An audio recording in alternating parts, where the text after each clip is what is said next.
bukan berarti dia sakral tidak bisa diganti, bukan ya. Cuman mungkin ini pelajaran buat Banten, jangan sampai terulang lah. Pelajaran. Ya, saya melihat catatan perjalanan Banten. Ada beberapa kasus yang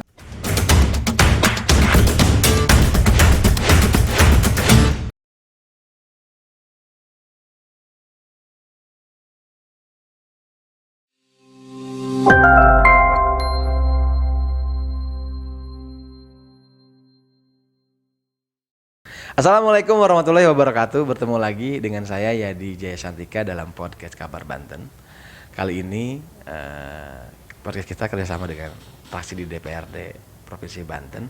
Dan tamu kita kali ini di 10 hari terakhir Ramadan itu anggota fraksi PKS, anggota Komisi 1 Bidang Pemerintahan, mantan Ketua DPW PKS Pak Miftahudin. Assalamualaikum Pak Miftah. Waalaikumsalam warahmatullahi Oh wabarakatuh. aduh, udah lama gak ketemu. Saya kenal namanya aja, apalagi orangnya maksudnya.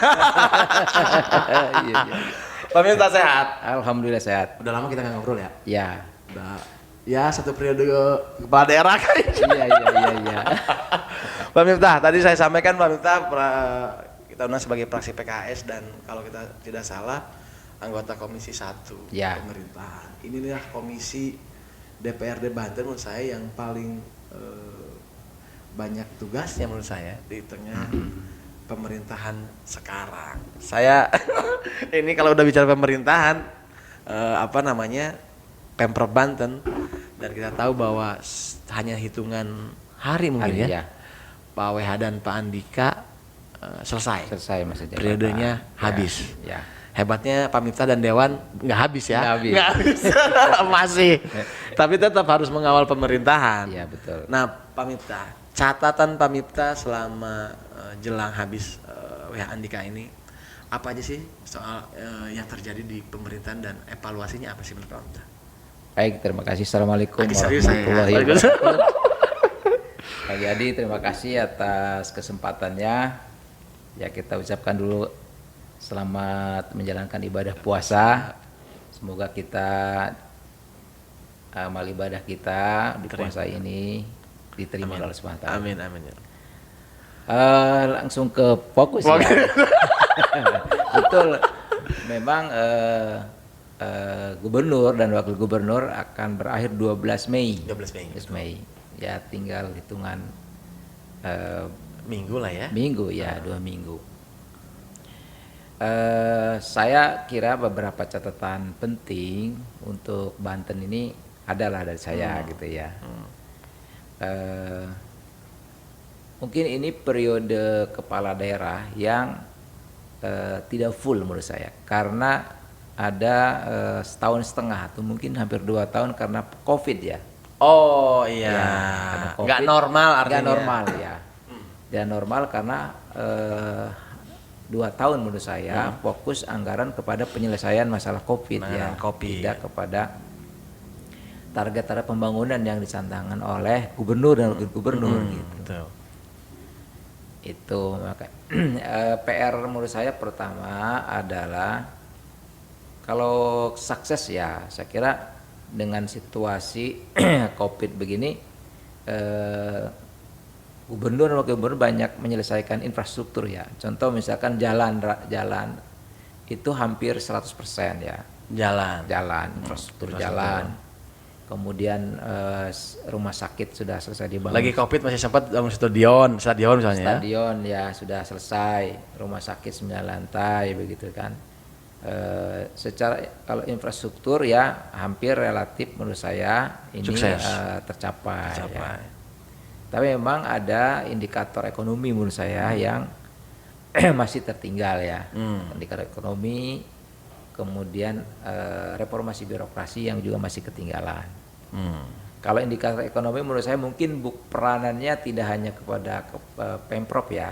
Ekonomi nasional dan kabupaten kota. Menurut saya juga punya mempengaruhi itu gitu. Nah, yang menarik adalah soal reformasi birokrasi. Ya. Ini catatan saya bisa berbeda dengan catatan Pak Miftah. Iya. Saya sering berbeda dengan Pak Miftah, tapi kompak. Iya betul.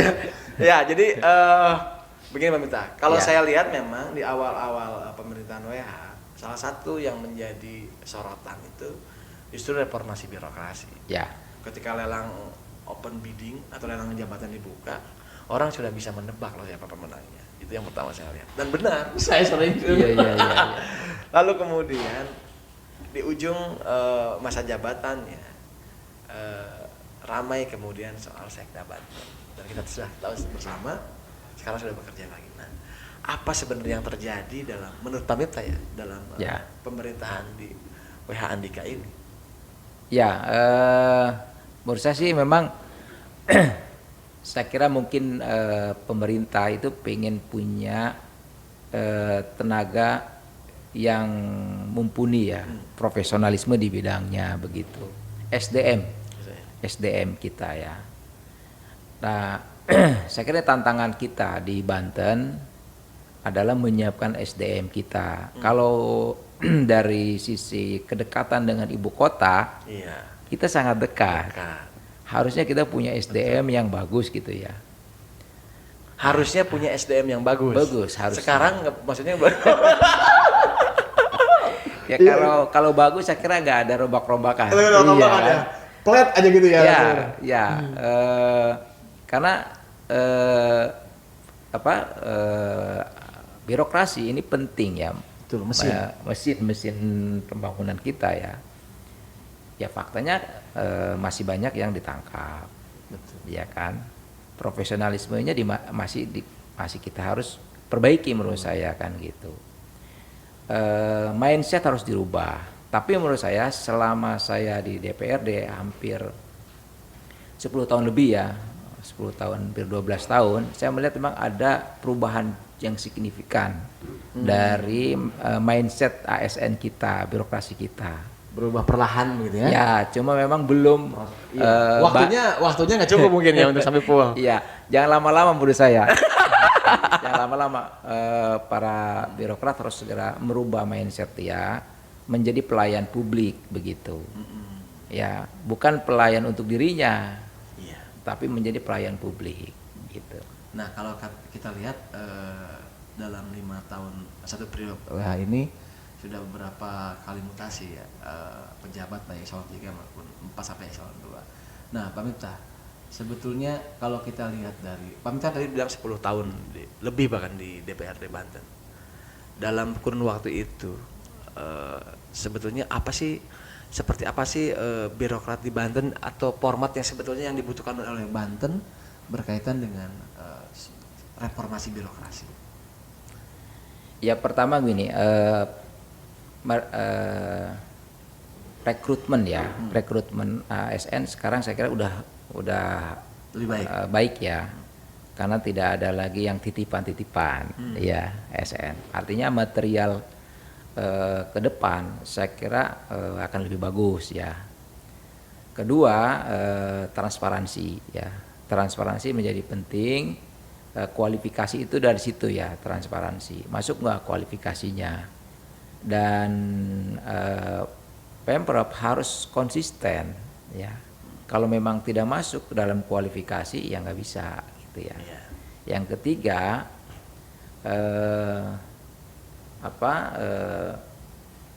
kemampuan dia menjadi pamong gitu ya.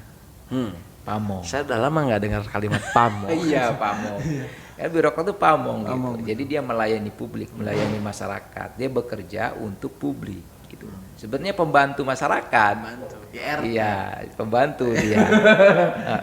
Jadi ya jangan dirubah pembantu rumah sakit, tapi jangan jadi raja masyarakat. Betul. Gitu. Yang saya lihat sih pokoknya kalau lihat pejabat, wah hebat lah udah gitu ya. Oke, kita menarik perbincangan kita akan kembali membahas hal yang lebih menarik lagi dengan Pak Miftah, dan kita akan jeda setelah pesan berikut.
Iya, kembali lagi dengan saya Yadi Jaya Santika dalam podcast Kabar Banten TV, masih dengan anggota fraksi PKS, anggota Komisi 1 DPRD Provinsi Banten, Pak Miftahudin. Pak Miftah, tadi dibilang 12 Mei selesai Pak Ya. WH Andika, berganti dengan PJ. Mm-mm. Komposisi pemerintahan tetap sama, Ya, sekdanya juga tetap sama. ya, Pak iya, Miftah, kenapa sih kalau saya ngomong sekda? iya, iya. Nah, kita tahu bahwa sekda menjadi salah satu, menurut saya salah satu sorotan ya di akhir pemerintahan WH Andika, sempat dinyatakan mengundurkan diri begitu, Ya. lalu kemudian datang lagi gitu ya, dan Ya, ini ya. tentu menjadi bagian harus diakui dalam pemerintahan bahwa ini soal kepemimpinan ini. Sekda itu kan top birokrat ya. Top birokrat. Birokrat. Pasti kalau naik mobil itu ada gejlugan lah gitu ya. Iya, iya. Nah, apa sih Pak Miftah, Dewan melihatnya, Komisi 1 melihatnya dengan kejadian soal Sekda Banten itu? Menurut saya ini hal yang tabu atau apa melihatnya Dewan melihatnya? Oke, Sekda itu dia pembantu kepala daerah ya, gubernur ya. Bukan berarti dia sakral tidak bisa diganti, bukan ya. Cuman mungkin ini pelajaran buat Banten, jangan sampai terulang lah. Pelajaran. Ya, saya melihat catatan perjalanan Banten. Ada beberapa kasus yang menimpa Sekda ya. Ya, pada saat Kurdimatin juga berhentinya juga nggak mulus ya. Tengah jalan ya. Ini juga hampir nih. Iya, hampir ya. Tapi kemudian dia ada pemulihan. Catatan saya begini. Artinya ada ketidakpuasan user ya. Ketidakpuasan. User ya. Kalau pengen ganti itu kan gitu ya. Iya. User kan gitu. Usernya gubernur dan wakil gubernur. Apa? Itu harus jembatani gitu. Nah, birokrasi administratif itu topnya ada di Sekda, sekretaris gitu ya. Tuh. Nah, menurut saya sih kita nggak usah banyak berwacana lagi ke depan, karena anggaplah ini udah selesai ya. Ke depan peranan Sekda penting. Saya mengharap Sekda harus bisa menjawab apa yang menjadi keraguan-raguan publik terhadap kerja dan apa yang dilakukan oleh Sekda. Jadikan kondusivitas yang bagus. Jadilah dia pemimpin di ASN, kemudian dia jadi panutan ASN begitu, karena dia paling tinggi gitu. Buktikan bahwa ini bukan hanya sekedar retorika dan basa-basi. Gitu. Hanya kalimat-kalimat yang kedengar aja ya. Ya. Kerjanya nggak ada misalnya. Buktikan. Padahal Pak Miftah kalau ragu sama orang dia nggak mau pakai lagi loh. Akhirnya kemudian tadi Pak Miftah kita anggap selesai begitu ya. Datanglah PJ kan, dan PJ. belum tentu PJ menganggap itu selesai misalnya, karena setiap orang pimpinan pasti akan melihat kinerjanya. Gitu. Nah, Pak Miftah melihatnya PJ ini sebuah tantangan bagi pemerintahan Provinsi Banten atau seperti apa kedatangan PJ? Gubernur tanpa pilkada loh. Iya. KPJ kemudian pelaksana tugas itu bagian dari sistem pemerintahan kita ya. Selama ini juga ada, cuman biasanya memang tidak lama ya, tidak lama gitu ya. Dan biasanya kalau PLT ada PJ itu karena ada kejadian luar biasa gitu 6 ya. bulan gitu ya. Misalkan kekosongan gitu. Tapi ini karena memang PJ-nya dihadirkan karena memang undang-undang. Transisi ya, menuju transisi 2004. menuju pemilu serentak ya gitu. Jadi ada kekosongan 2 tahun lebih nih Banten. 3 tahun bahkan ya. Hampir 3 tahun ya. Lumayan Ya. banget ya. Dan ini gubernur tanpa pilkada. Tanpa pilkada ya. Ini pertama di Indonesia ya. Iya, partai nggak dibutuhkan Pak PJ. Dan Banten termasuk yang giliran pertama mendapatkan PJ ini. Saya kira nanti tantangan buat PJ, saya kira Banten ini sangat dinamis ya. Dan tidak ada wagub nih, dia one man show ya. Single leader. Single. Dan saja ini bisa tergantung sudut pandang nih. Betul. bisa lebih ringkas ternyata, atau bisa kewalahan gitu. Atau lebih dominan gitu ya. Ya, bisa lebih dominan gitu. Tergantung niat ya, niat pelaksana tugas atau PJ Gubernur ke Banten ini untuk apa. Saya berharap siapapun nanti PJ Gubernur yang akan mimpin Gubernur, ini dia harus memahami apa sebenarnya Banten gitu ya. Kita ingin, kalau saya ingin disparitas kita Banten dengan ibu kota itu jangan terlalu jauh ya. Saya sih berharap tidak ada lagi daerah tertinggal di Banten, ya kan itu tantangan PJ gitu ya. Kemudian birokrasi juga yang masih tadi tertinggal juga menjadi PR dia. Ada banyak PR-PR yang memang menjadi tantangan PJ ke depan. Kalau nggak kompak ya, kita nggak kompak, DPRD, eksekutif sendiri, PJ, Sekda, kepala OPD, ASN ya, nggak kompak, maka kita akan mudah sekali gitu ya. Betul. Dan 3 tahun bukan waktu yang sedikit ya. Kalau sampai tidak ada progres ya. Betul. Ya, ini hampir. Kasihan gubernur nanti yang terpilihnya juga ya. Iya. Dan Pak Miftah, kalau kita lihat memang isu bergulir soal nama-nama PJ. Tapi siapapun itu kata Pak Miftah, bahwa Banten dengan segala permasalahannya tadi. Nah, Pak Miftah kan pengalaman ya, mengalami PJ waktu Pak Nata ya. Ya. Nah, seperti apa sih sebetulnya perbedaan antara PJ dan definitif komunikasi antara dewan dengan kepala daerah itu? Ya, kalau secara kerja nggak ada beda, sama aja. Sama. Karena dia masing-masing berperan sebagai gubernur ya. Ya. Cuman mungkin ada beberapa aturan berbeda sedikit lah. Tapi secara keseluruhan overall nggak ada masalah, gitu ya. Hampir sama. Memang karena ini bukan pilihan pilkada langsung begitu ya. Di situ aja bedanya. Nah, ini ditunjuk gitu ya. Yang ini ditunjuk, kalau yang biasa dipilih. Gitu. Iya. Memang kalau gubernur yang dipilih oleh publik itu tanggung jawabnya harusnya lebih besar karena dia merasa dipilih langsung. Dan ikatan dengan dewannya, ikatan dengan masyarakat. Termasuk dengan DPR-nya sebagai perwakilan gitu ya. Perwakilannya dengan masyarakat, ikatan emosionalnya memang agak berbeda. Beda dengan yang ditunjuk saya kira ya. Nah, itu psikologisnya mungkin ya. Tapi jangan mengurangi menurut saya semangat ikatan gubernur yang ditunjuk dengan masyarakat kita di Banten. Iya. Iya betul juga ya. Kalau pilkada itu gue dipilih ya, punya beban moral. Beban moral. Saya ditunjuk. Iya.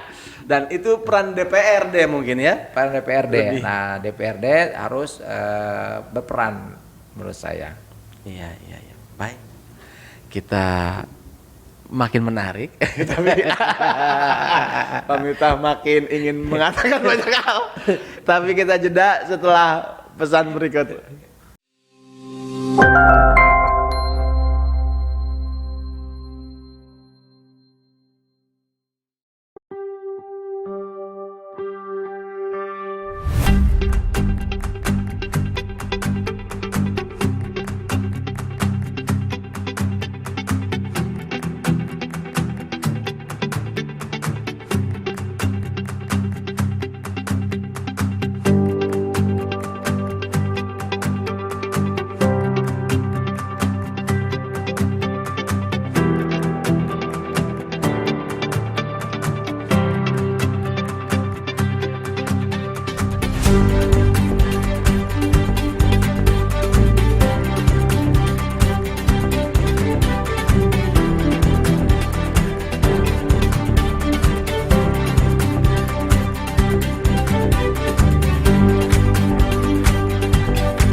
Baik, kembali lagi dengan saya Yadi Jaya Santika dalam podcast Kabar Banten TV. Sampai belepotan karena ini tamunya benar-benar luar biasa karena saya sudah lama nggak bertemu. Sebenarnya teman debat ya, karena saya sering kalah debat jadi dia bukan teman debat, guru saya lah, jadi guru saya. Pak Miftahudin, anggota fraksi PKS dan anggota Komisi 1 DPRD Banten. Tadi kita sampai di soal PJ. Ya. Mbak Miftah, bagaimanapun bahwa PJ dengan 3 tahun, hampir 3 tahun lah begitu ya, berkuasa, bahwa Banten juga harus dihadapkan dengan pilkada lagi. Ya. Dan biasanya pemerintahan itu birokrat sering terseret begitu ya. Dan keberadaan PJ diharapkan menjadi netralitas dari kepentingan politik itu. Nah, Pak Mita melihatnya bahwa momentum pilkada serentak dengan kepemimpinan di Banten termasuk masa depan Banten, apa yang Pak Mita lihat? Siapa Pak Mita? Penerawannya soalnya panjang. Bisa aja nih. Jadi memang saya melihat ini pertama di Indonesia ya, ada pilpres, pileg, pilkada. Ya, ini pekerjaan besar menurut saya. Karena pekerjaan besar, maka harapan kita kan pengen ada hasil yang maksimum ya, hasil besar. Bukan sebaliknya ya. Bukan sebaliknya gitu ya. Itu kenapa diciptakan serentak begitu. Nah, saya melihat Banten dengan politik ini, Banten ini dengan Jakarta sangat dekat ya, sangat dekat. Apa yang terjadi konstelasi di Banten sering mempengaruhi konstelasi di nasional. Iya. Karena dekat dengan ibu kota, walaupun sekarang ibu kotanya belum ini ya. Iya. Betul. Jadi isu yang berkembang di Banten bisa mempengaruhi kondisi nasional gitu. Jadi menurut saya mungkin nanti PJ yang ditaruh di sini itu harus bisa menjawab tantangan itu. Kondusif tidak gitu kan. Kalau dia bisa menghantarkan Banten sampai pemilu serentak nanti dalam suasana kondusif, kemudian aman, berhasil gitu, maka nasional juga saya cenderung akan aman ya, ikut cair gitu ya. Tapi kalau PJ gubernur nanti dan PJ bupati dan wali kota nanti, ya. Betul. Bukan hanya gubernur loh, PJ kabupaten kota, dia bisa membuat suasana politik ini menjadi tenang gitu ya, suasana demokrasi menjadi kondusif. Maka nasional juga begitu. Selamat lah gitu ya. Iya. Kita udah bisa lihat lah. Ini pengalaman mantan ketua DPW nih. politik kemarin kan, betul. Selalu konstelasi nasional itu dipengaruhi oleh Banten. Gitu. Betul, dan itu Banten punya pengaruh yang cukup kuat ya. Cukup kuat, gitu. Jadi orang Banten harus bangga ini. Iya benar. Tapi memang kita harus naik ini kita ya. Keinginan kita harus lebih baik. Gitu. Lebih baik. Dan saya lihat bagaimana potensi politik di Banten, termasuk pemerintahan di Banten di masa transisi dan pemilu serentak nanti. Pak Miftah melihatnya, apakah akan tantangannya lebih hebatkah dari sebelumnya, atau justru Banten diuntungkan dengan pemilu serentak itu? Ya, saya melihat bahwa memang pertama keuntungannya ini tidak ada kepala daerah yang dari partai politik. Berarti ngerugiin incumbent lah gitu ya? Ya, incumbent. Iya. Jadi ini tanda kutip ya, tidak ada incumbent begitu ya. Jadi harusnya lebih regenerasi pemimpin harusnya muncul nanti. Regenerasi kepemimpinan ya harusnya muncul. Nah, saya berharap itu di generasi kepemimpinan muncul ya. Nah, ini memang keuntungannya tidak ada incumbent ya. Tidak ada dari partai politik ya. Semua punya peluang yang sama. Peluang yang sama. Termasuk kalau Pak Miftah mau nyalon saya saya juga ya. Iya, betul gitu. Karena cukup waktu ya menurut saya. Ya dari sisi demokrasi begitu ya, dari sisi demokrasi. Momentum titik nol gitu ya. Semua dari nol gitu ya.